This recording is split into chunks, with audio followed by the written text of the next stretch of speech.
muna kira ga manyan shugabanninmu da 'yan siyasanmu da kuma wanda Allah ya musu albarka ko ta fuskan gwamnati ko wani abu da su yadda da wannan bangare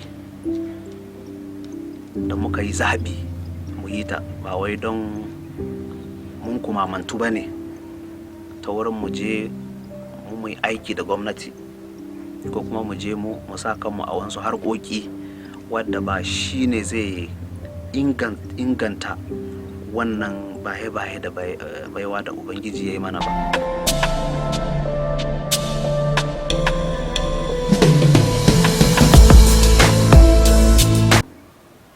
Sunana Godiya Lumi Jumma, ni an fi sani na da CEO na G-Will Ventures, wanda muna gudanar da abubuwa da suka shafi harkokin wake-wake da kiɗe-kiɗe da kuma abubuwa na nishaɗi ta ɓangaren wake-wake da kiɗe-kiɗe. Na yi karatu a fannin wato wake-wake da kiɗe-kiɗe, wanda na samu certificate a makaranti 3. Na yi Federal College of Education Fanshin, a nan na samu NCE, na karanta music da combination na Hausa, sannan na ƙara in samu certificate a Institute na Music na South Korea a shekara 2005 zuwa 2007. Bisani na sake komawa in ƙara samun ƙwarewa a fannin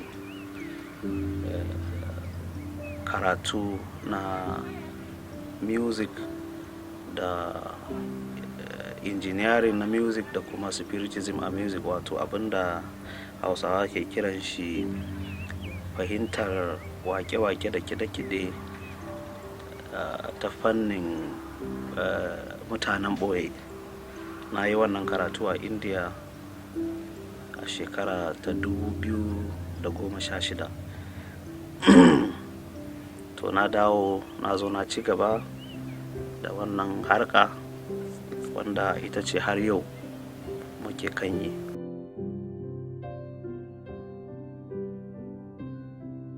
Na fara harkan production tun shekara 2005. Na fara aikin production a Abuja, kanan na matsa muka koma da ma'aikatanmu zuwa Kaduna. A nan na yi aikin production wanda na yi ɗan fice cikin harkar, amma yanayin aiki da ya dawo da ni nan jihar Bauchi, musamman a ƙaramar hukumar Bogoro, na ga ya zama da kyau da dacewa in dawo gida in zo in ci gaba da wannan harka a nan, saboda ya jibanci aiki da nake yi. Wani abu da ya sa nake da marmari ko nake da niyya na wannan aiki na production da kuma harkatar wake-wake da kuma kiɗe-kiɗe shine na fahimci cewa Allah cikin ikon shi yakan ba da mutane wato baiwa ko basira daban-daban ta kowace bangare. To ni na fahimci cewa bangaren nawa ya jibanci haka, to shi yasa nake da ƙwazo, nake da passion in yi aiki a wannan bangare. To shi yasa na dukufa garin da azurta kaina a wannan bangare ta wurin samun ilimi, ƙarin ilimi na harkar, shi yasa ba na kan zauna, na kan tafi wurare daban-daban domin in samu ƙwarewa cikin wannan harka. Kamar yadda ka faɗi dama, apart from karanta ta da na yi, ina aiki da muke wallafa ko kuma muke kirkiro ya kide-kide da kuma irin sauti na zamani.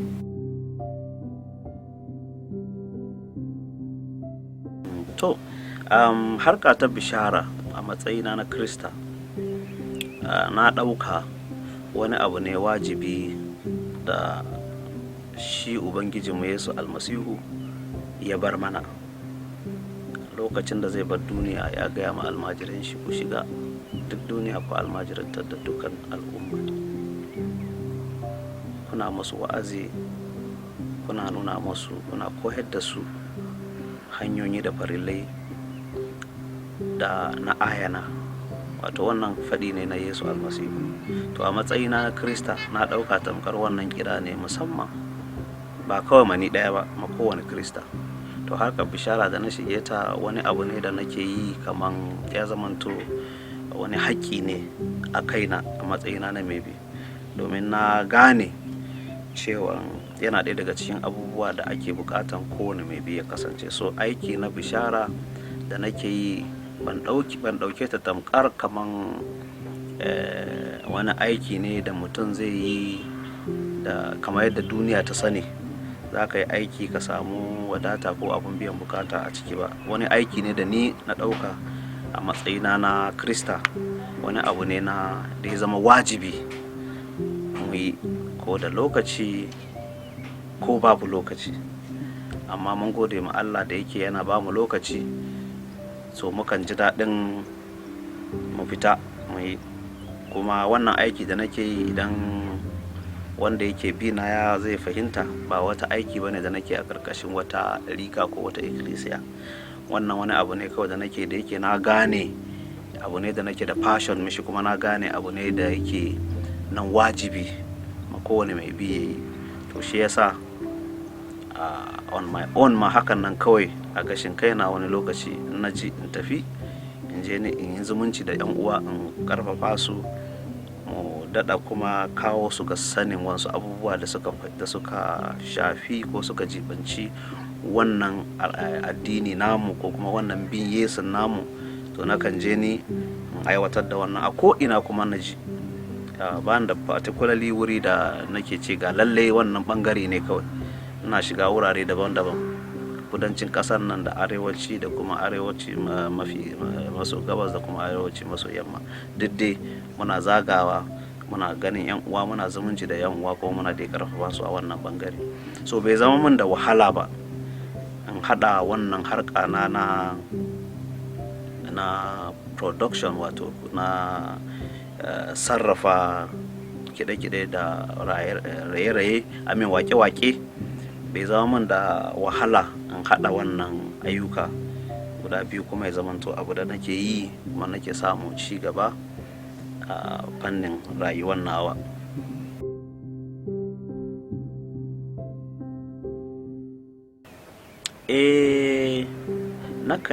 Nakan rubuta waƙoƙi. Mafi yawan waƙoƙi da nake rubutawa ba ni nakan rera su ba. Nakan iya wani lokaci in zauna in rubuta, in ba da waɗanda na san sun fi ni hazaƙa a wancan ɓangare, domin na fahimci wani abu cikin sani da na yi da karatu da na yi, ba komai ba ne za ka iya ka yi a matsayinka na ɗan adam kai kadai. Dole sai ka samu waɗanda suka ƙware, muddin idan kana son abun ya zamanto da armashi. To na rubuta waƙoƙi da yawa wanda na ba da mutane, wayansu kuma daga na ɗan rera abokanai su ce a suna bukata su zan ce su je su yi, domin na gane wani abu ne da daman zai taimaki al'umma kuma zai ma al'umma albarka. A shekara 2008 akwai lokacin da muka fitar da wani album, ba ni ɗaya ba ne, da ni da matata. To to wancan ba wai ma mun shirya akan cewa dama lalle ne mai album ba, da yake ita ma ta shahara wurin wake-wake. To muka zauna muka ce to me za mu yi mu ba mu mutane as part of souvenir, wato abinda za a koma da shi gida bayan an zo bikin auren nan namu. Sai muka yanke shawari cewa to mu haɗa wasu waƙoƙi da muka rubuta sai mu wallafa su ko kuma mu buga su a matsayi kamar album. To anan muka zauna muka kawo waƙoƙi guda 8, muka buga su, muka shirya su, muka da ba da jama'a, amma ba mun yi shi a matsayin wani album da mun launching ko mu yi wani abu bane. Wani abu ne da muka ce zai yi kyau mu ba da mutane, saboda mutane su daɗa sanin cewa ga wata fanni da Allah ya mana albarka a kai. To mun yi wannan, mun ba da wayansu waƙoƙin har yanzu mutane na rera su, wayansu kuma still muna da su. Mun rubuta waƙoƙi da yawa, so idan mun samu wanda suka ƙwarewansu ya ɗarawa namu, mukan ba su rera. Wanda kuma muka ji mu za mu yi, still muna yi a haka. Amma tun daga wancan lokacin har zuwa yanzu ba mu taɓa zauna mun ce bari mu haɗa su mu fitar da su a matsayin album mai zaman kanta ba.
Kashe lamani